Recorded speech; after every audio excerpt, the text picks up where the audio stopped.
Hi race fans, I'm Michael Schumacher, and I just wanted to congratulate Gareth Jones on Speed for reaching the milestone of 50 episodes. Well done!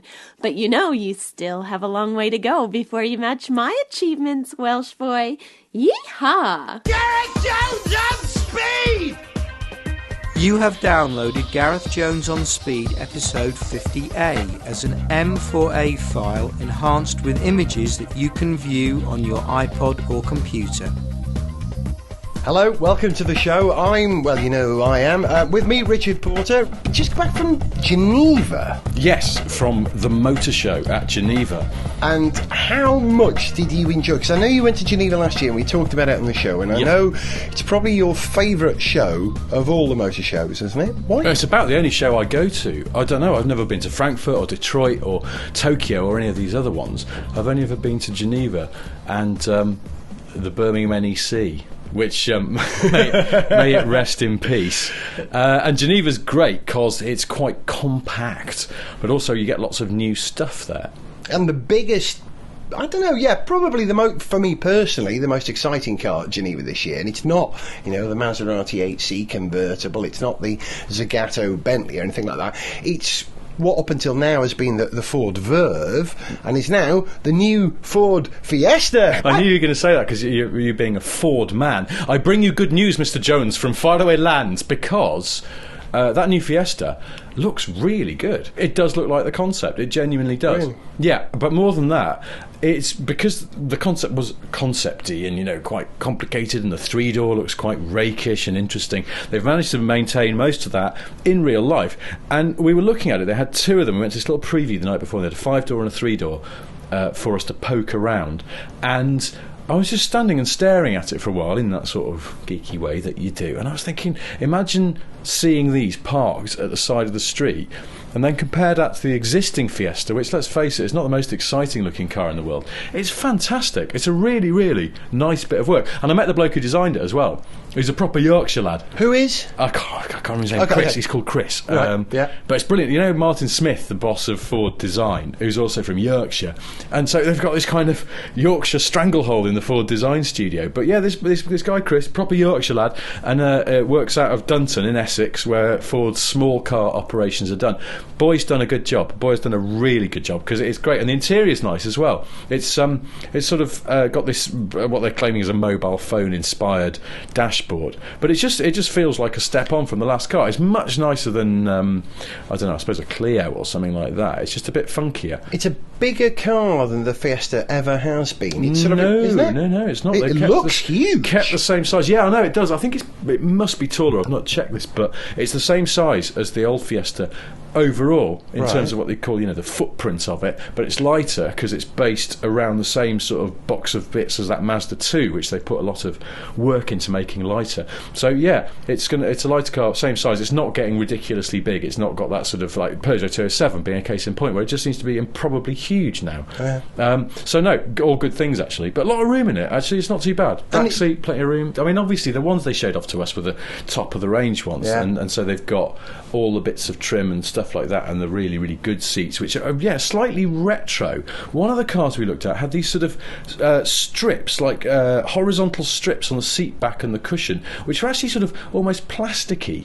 Wow. But you don't feel it when you sit on them. They've got kind of rounded ends. So there's this sort of retro ribbing effect on the seats, like a sort of block of 4 or 5 ribs on the back of the seat and another one on the cushion. Quite nice. It's one of those cars that feels like they've put a little bit more work in. Punto's the same. You get that Grande Punto at the moment, and some of the seats you can get black seats, but they've got orange, like a little sort of orange noughts and crosses board almost, of little orange squares in it, like a 3x3 thing. And it's like, it doesn't cost them any more to do that really. It's just about putting the effort in. Devil's in the detail. Yeah, the effort that say the VW Polo doesn't have in it. It was a very sensible car, but it just you don't get in it and go, yeah, this is nice.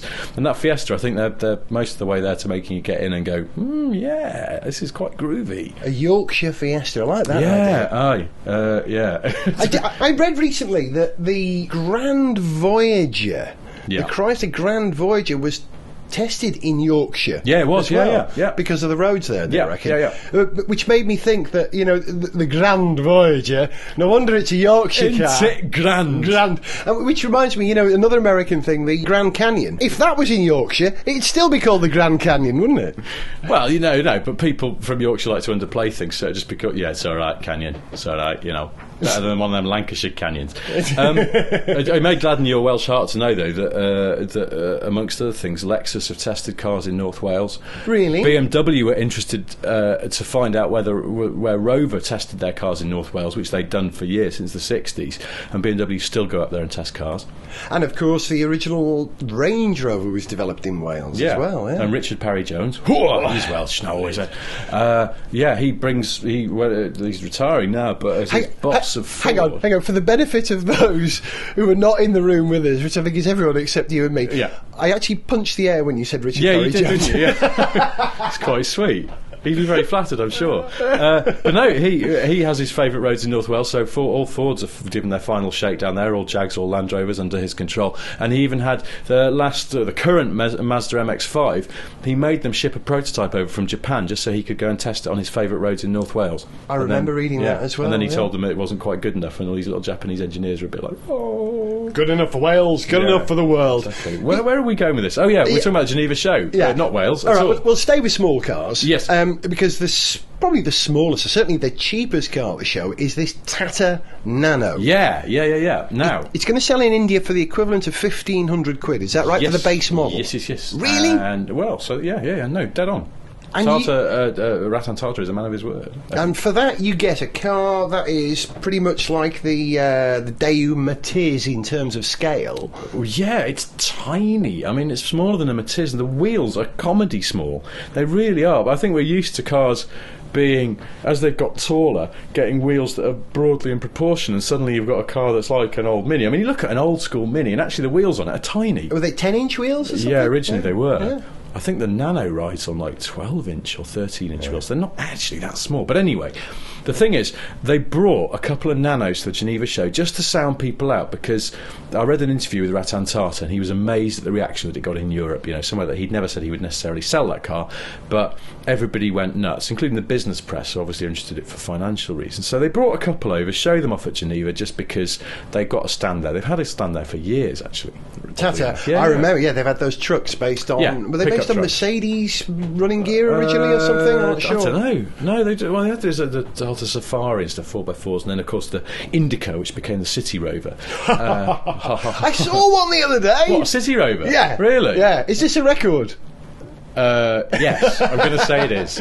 Yeah, basically, you saw an idiot the other day. Tata have had a stand there, so they thought, we'll bring over a couple of Nanos, we'll show them off to people, just see what reaction is. They've not ruled out selling it in Europe, but they've said they won't sell it in Europe unless it gets a 4-star Euro NCAP rating. Big words. But anyway, so there's one on a turntable, and there's one on the sort of shop floor at the show. Now, can I just say, as a Tata Nano, it's so small. When you say it's on a turntable, it was on like a record turntable. A 12-inch was it, spinning round. It's just, and then they had the Tata Shuffle as well, which is much smaller, but it hasn't got a screen on it. So you take your choice.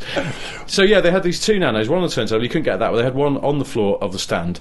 I didn't see a bigger crowd around a car all day at a press day at the Geneva show.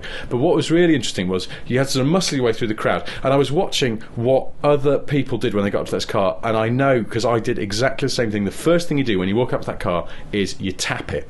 To see how solid it is. To see, because it just, I don't know, but it's really weird. And actually, it sounds like any other cheap car. It just makes ting-ting. It's not tinny, particularly. It's made of metal. Yeah. But I think everyone thought it was going to be made of wet cardboard and they'd be able to poke their finger through it. But I watched. Everybody walked up and tapped it. It was locked, so you couldn't get in. Some dignitary arrived with Ratan Tata, and this very, very subservient little Indian guy came up and opened the door for him. He sat in. I was standing behind him, so I got a look at the interior, which looks plasticky, but not dreadful. Yeah. And then this guy got out, and very quickly the little guy with the key shut the door and locked it again. And as he pulled the key out, I noticed the key looked like, you know, if you go swimming at a leisure centre and they give you a locker key, the key looks like that. That's my scoop on the Tata Nano. But no, tap it. Everyone goes up and taps it. But huge crowd. Everyone's fascinated by that car. Do you have to put 20p in the lock to get your key out? But the nice thing is it comes as standard with a little safety pin on it, so you can hook it to your trunks when you leave it. I fancy a Tata Nano because, being a dad, a great deal of my driving these days is delivering my two boys to various clubs and things that they do in the neighbourhood here in North London. Now, I love driving my big fast 3-litre, very fast rear-wheel drive GT. Great for motorways. I don't really feel very good about doing these little 1 mile, 3 mile, 2 mile shuttle jobs in that. I'd love a Tata Nano for 1,500 quid to do that. I might be tempted to buy one if it were available in Europe, but that's not the issue here. The issue that most people seem to complain about the Tata Nano is that, that's not a good thing. How many are they going to sell? 5 million, 10 million, 15 million, something? I can't remember the millions. Figures. A lot, yeah. A lot of people complain that well, that's just going to put more cars on the road, it's going to destroy the environment and all that kind of thing. Two things I want to say about this. The first one is that we've got no right to stop any other country from developing, because we've been through it, we've made those mistakes. We can advise, but we certainly can't complain. And I can't remember what the other point was. Well, the other object of that car is to get Indian families off mopeds and things. That's what I was going to say. I'm pretty sure that the average moped engine, a badly maintained old moped particularly, is putting out no more gunk and gas than a brand new modern engine in a Tata Nano. So whereas a Tata Nano will be carrying 4 people and Violet Berlin, what about manufacturing? The cost of manufacturing a vehicle like that and putting stuff into the green guilty voice you're like the green devil on my shoulder, V. Yeah, I think that everyone should just stop right now, stop breathing, and the planet will be fine. We should all become very zen. Assuming that that's not going to happen, the Tata Nano's not a bad idea, really. I mean, it's a reasonably green engine, isn't it? Oh, well, yeah, it's new. It's it's going to work reasonably well. I don't know. And I mean, would you drive one in London? I'll get back to you on that. I like the idea of it because I really like small cars, but I'm really fascinated. I mean, genuinely fascinated by it because, as I think everyone is, as the crowd at Geneva proved, everybody, and car journalists who make up the bulk of the attendees on press day are a cynical bunch, but I think everyone was genuinely fascinated and enthusiastic about it and kind of positive. And this brings me on to another thing, another small car at the show. The Toyota IQ, which is sort of Toyota's take on a smart car, but it has 3 seats and it's front engine.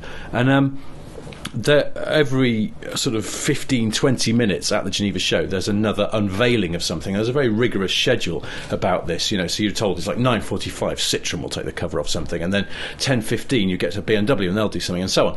And mid-afternoon Toyota officially took this huge sort of illuminated tube. They descended over this IQ to reveal the production version of it, and there was no bigger crowd at any unveiling throughout the day as there was for this IQ, which I think tells us something. So people are fascinated by the Nano, they're fascinated by Toyota IQ. It's like, I think everyone's cottoned on that small cars might be the future. So let's see what people are doing in small cars. That when they're doing something interesting, when they've thought laterally, as both Toyota have with this IQ and Tata have with the Nano, we can see a sort of future that they might be really good to drive as well if you really like cars.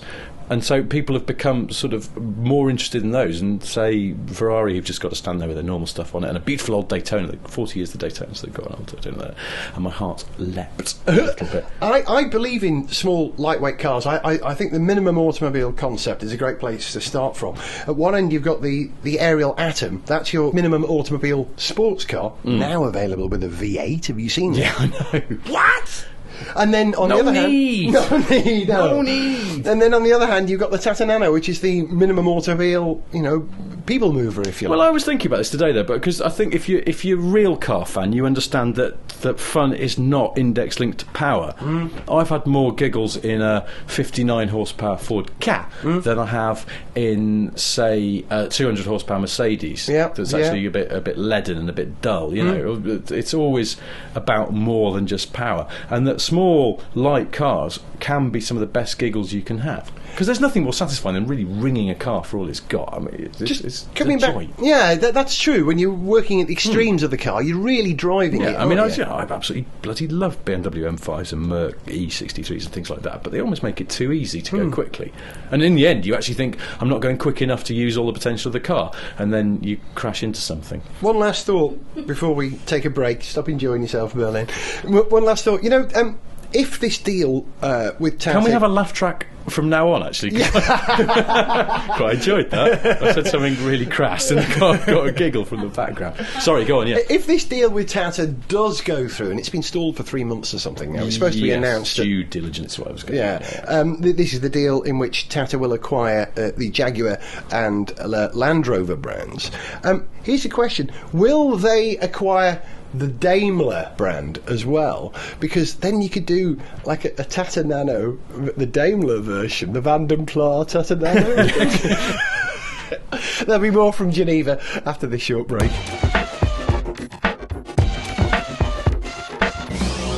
New on Quaaludes Records. Now this is what we call songs about central locking 3. Featuring the Pit Stop Boys with single point entry. I hit the button twice when there's a friend with me, because you know my car has single point entry. The salesman told me that it's for security, and that is why my car has single point entry. Run BMC with Blip in it. Push that button, it ain't that hard to gain access to your Escalade when you're flipping it. Yeah, flipping it. Finger on the fob, it ain't so strange. Put it to your head to increase the range. Increase the range. When you're flipping it. Watch me flipping it. Oh! Watch me flipping it. Oh! And from James Shunt, the top 24 smash, battery's gone. The batteries are gone in the remote control for my car. I could use the key, but it would set off the alarm. And even if I could get in there, something would still be wrong. 'Cause without the rolling code, the immobilizer stays on. I need new Duracells for the remote to my Fiesta LX. Now this is what we call songs about central locking 3 from the people who brought you 26 ballads about dual zone climate control. Yes, Central with Gareth Jones on Speed! You're listening to Gareth Jones on Speed, Richard Porter's annual Geneva report. Richard, I just had a thought, actually. I just had a thought. You know, the Fiesta... Yes. Launched at Geneva. Yeah. Swiss show. Yeah. It was originally going to be called the Verve. Yes. Right? Do you think there could be a version by Bitter, you know Bitter, the Swiss car manufacturer, that they should do the Verve Bittersweet Symphony? I'm really sorry, it was just freestyling. Can I ask you about a brand? You know I'm a Ford man, you've said so, but Yeah. I'm also a Lancia man. Yes. Not yes. Lancia, Lancia. Lancia. Yes, okay. I had an Italian brother-in-law who kept correcting me, and I have to carry on with that. There's a new Lancia Delta which we're going to get here in Britain. Yeah. Tell me it's as nice as my old Lancia HPE was. What's the word I'm looking for? No. Really? No, it's not. It's not great.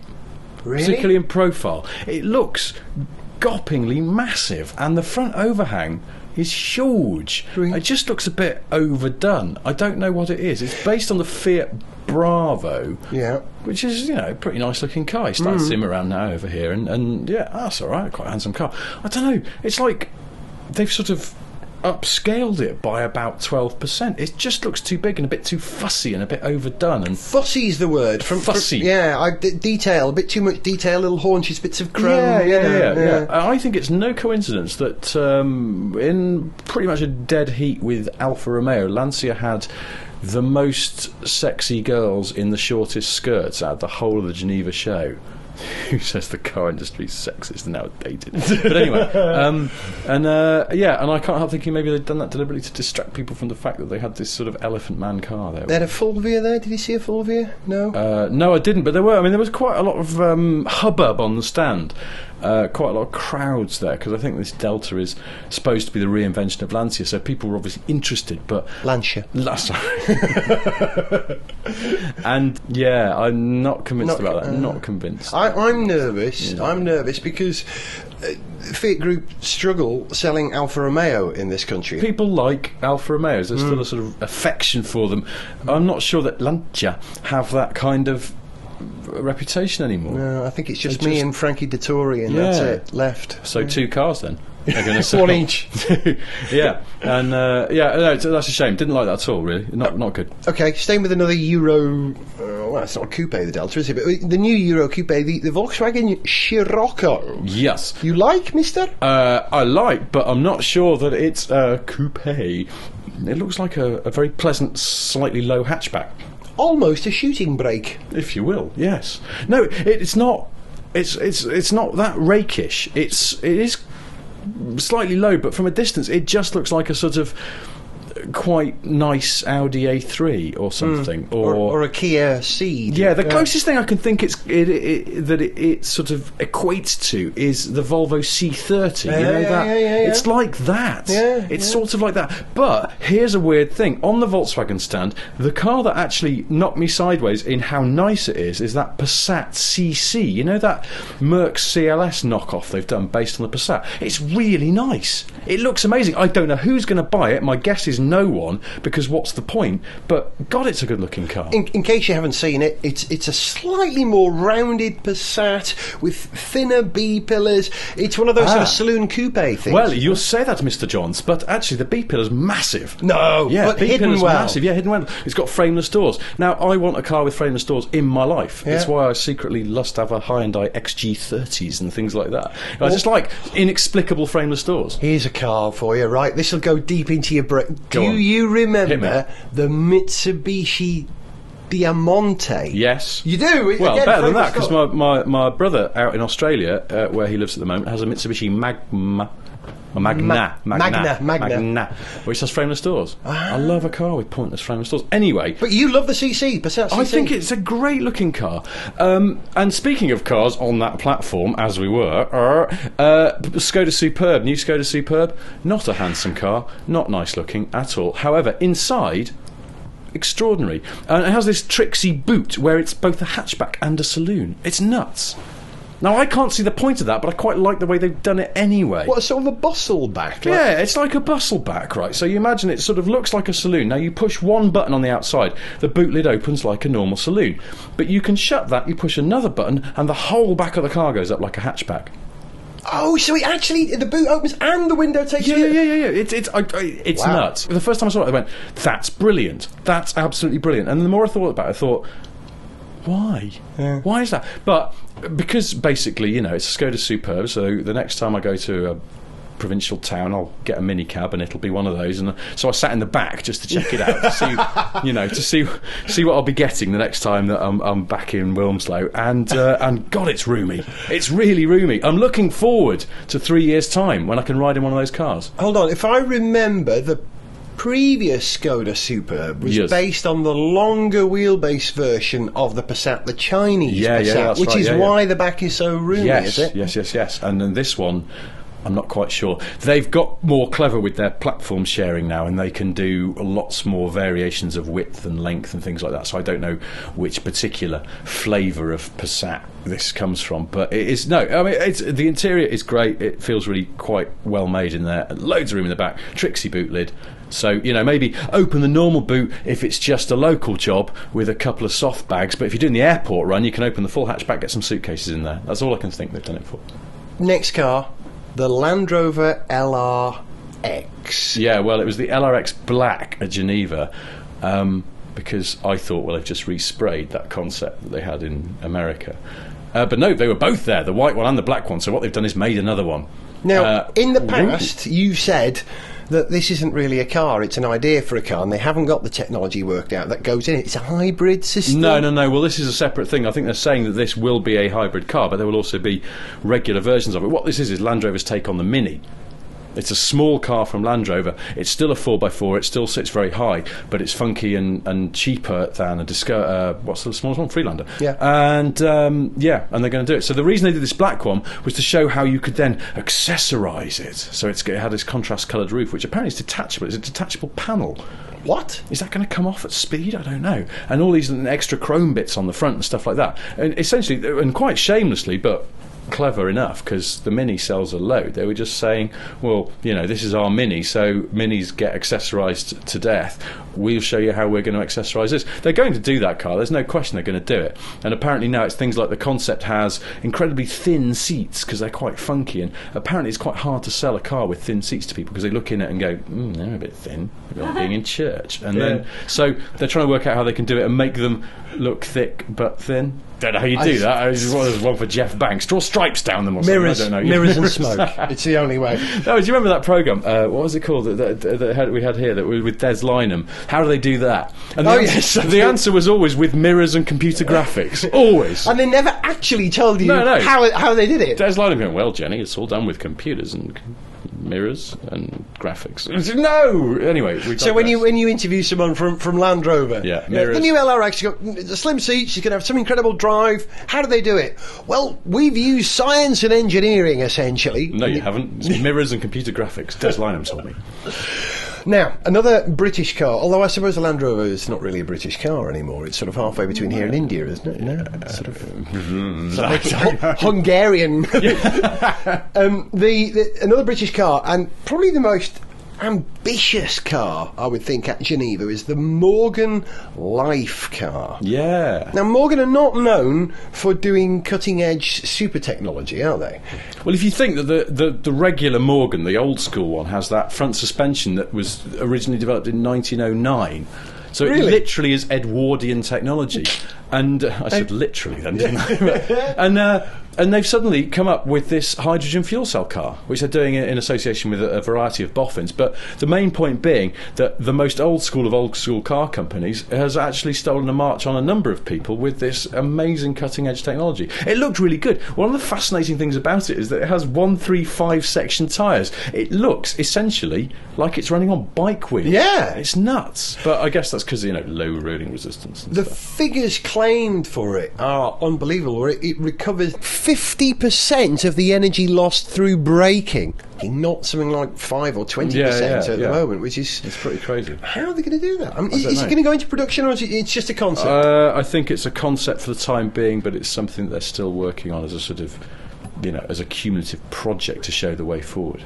But it's a really, actually, a very nice looking thing. The interior is great, because the dashboard has these two sort of rolls of old elm wood of some sort. It looks like a 30s radio, in a nice way. Elm or ash? They use ash for the frame, don't they? I wonder if they've gone with that. Ash, I don't know. It's certainly a tree with 3 letters in it, I know that. Could be oak, for that matter, or willow if you took some of the letters out. Anyway, it's got this thing, and it rolls down over the dashboard. It then sort of becomes the footwell for the passengers, and then it sweeps up and it provides the backing for the seat. So it's this one sort of continuous swirl of wood, which is sort of part of the structure of the interior. It's really nice, and they had this little video showing how it all goes together. But the means that the dashboard looks like a 1930s radio, but in that kind of slightly groovy retro way, like a Roberts DAB radio. Do you know what I mean? It's got that sort of sense of modernity at the same time as being traditional. It was actually really nice. And so if the future had happened in the past, this is what it would look like. Yes, read a Dan Dare comic. That's what it's like. It could have been you, the wood. Oh, yeah. Could have been you. Damn it, I knew there was one I was forgetting. Yet another British car I want to talk about, the new Jag XKR-S. Yes, R-S. I said, because the badge on the back looks, I think, a bit dodgy because it's got this hyphen in it, and I said, not dodge the car company, just dodgy. I was using school slang there. And I said, why have you put a hyphen in it? It looks rubbish. And they said, oh, we had to. We deliberately did that because otherwise it's just RS. And, you know, it's a bit, yeah, well, no, it's more like sort of everyone uses RS and Porsche might come knocking and go, excuse me, but, you know, stop nicking our ideas. So, yeah. All right, then, Gareth Jones on Speed listeners, if you ever see an XKR-S on the road, when you spot it, don't shout to your car mate, oh look, there's an XKR-S. You have to shout, oh look, there's an XKR-S. Yes. Yeah. That was all right. I mean, on the one hand, disappointing, it's got the same power as the existing XKR, but nothing wrong with that. It's not a slow car. They've done some stuff to the chassis, which sounds promising, but it just looked brilliant. Really good wheels, you know, which I always think is important. Yeah. And a little bit of body kit, and yeah, fine. You know, it's basically a holding operation because everyone knows they've got this new 5-litre engine coming with 500 horsepower. So this is just sort of a way of keeping interest going in that car, and it looked brilliant. I mean, it really did look great. It made me do a little sort of man-wee. I'm not going to say. You can't say do a little man-wee on a podcast. Do that again. You can't. You can't. It's on the subject of wheels. You're saying that wheels are like one of the most important aspects of a car. They can change the nature of the car. Yes. I was having this conversation with the absent Zog earlier this week, who asked me, should he upgrade his 944 wheels and stick on a set of Boxster wheels? Oh no. Or should he have his original wheels restored? I told him to have his original wheels restored. Yeah. But I said that if you are going to upgrade your wheels, a Boxster's not a bad area to go. I was going to stick Lancia got me saying Lancia now. I was going to stick Lancia Integrale wheels on my old HPE. Lancia Integral. And I think that would have, because it's the same family, like half a generation or a generation later, it might just have worked. I'm going to judge this on a case-by-case basis, but I think I've seen 944s on Boxster wheels not right because of what we're talking before about wheels getting bigger to match the fact that cars are getting bigger. You put new wheels on an old car and it throws all the proportions out of whack. I think. Yeah, can look like a child wearing size 11 wellies. Yeah, exactly. Or a Labrador puppy where the feet are too big. Hold that thought for a minute. All right, 2 cars before we finish. Yes. Audi R8 TDI, the world's first diesel supercar. Yes. Yeah, that looks all right, actually. They seem to have spanked it up since they showed it at Detroit. They sprayed it red. Looked quite good. Looked better than the all-red R8 that I saw in car park the other week, which looked terrible. Did it have the black panel? No, everything was red. Looked like a gobstopper. Terrible. I don't like the black panel. I think it's odd. I think the silver one looks better. But anyway, we'll spec up our R8s later. But the TDI one looked good in red. They seem to put some more blingy stuff on it, and it looked good. It looked good. It looked better than in the back room at the Audi stand, as if they were embarrassed about it. They've got this one-off Q7 called the Q7 Coastline. I don't know why. Imagine Siegfried and Roy in car form. It was all white on the outside, tricksy sort of sparkly white paint. The inside, white leather. Oh, it was horrid. The only thing was that the boot was trimmed with teak with oak inlays, and that was really nice. But the white leather, no one needs that. It's a huge car. I got told to get out of it as well because I was wearing jeans, and this woman came up and she went, could you get out of that car, because it is a one-off, and the seats are already starting to show wear. Richard, next time we send you to a motor show, don't wear jeans. Don't wear jeans. No. Wear a pair of cut-off jeans or something, and then go naked. God, get out of the car, please! You're going to mark it. Last car. Yes. Was this the most beautiful car at Geneva last year, and is this the most beautiful car at Geneva this year? The Alpha 8C previously, and now the Alpha 8C Cabriolet. This would have been the most beautiful car at Geneva, but for one tiny problem brought on by Alfa Romeo themselves.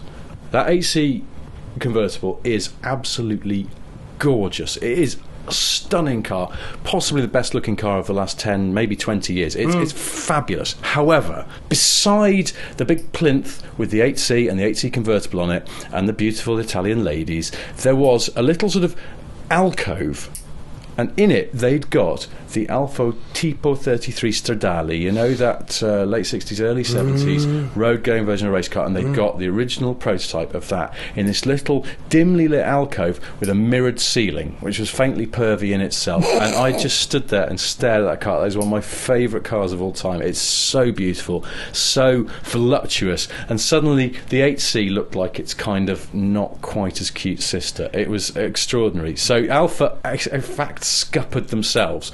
But if you haven't got a Tipo 33 Stradale hanging around, and let's face it, no one has. I did have, but no, well, mine got towed away. I haven't. It's been crushed. And 8C Competizione and its Cabrio sister, beautiful cars. You've been listening to Richard Porter and Gareth Jones on Speed. That's it for this show. We will be back on the very early hours of Sunday morning, hopefully within an hour of the first F1 race from Melbourne being over. We will have a hurriedly recorded report without you, Richard. It's just me and Zog next time, I believe. So yeah, I'm going to ballet. I'm really sorry. It's not a manly thing to admit to, is it? The truth is out. Say goodbye, Richard. Goodbye. And can you do what do they? A pas de deux? What do they call it? Ballet? No, it wouldn't work on the radio anyway. I am on point, and I was for the whole of that broadcast. Feet are killing me. Gareth Jones on Speed was a whiz-bang production.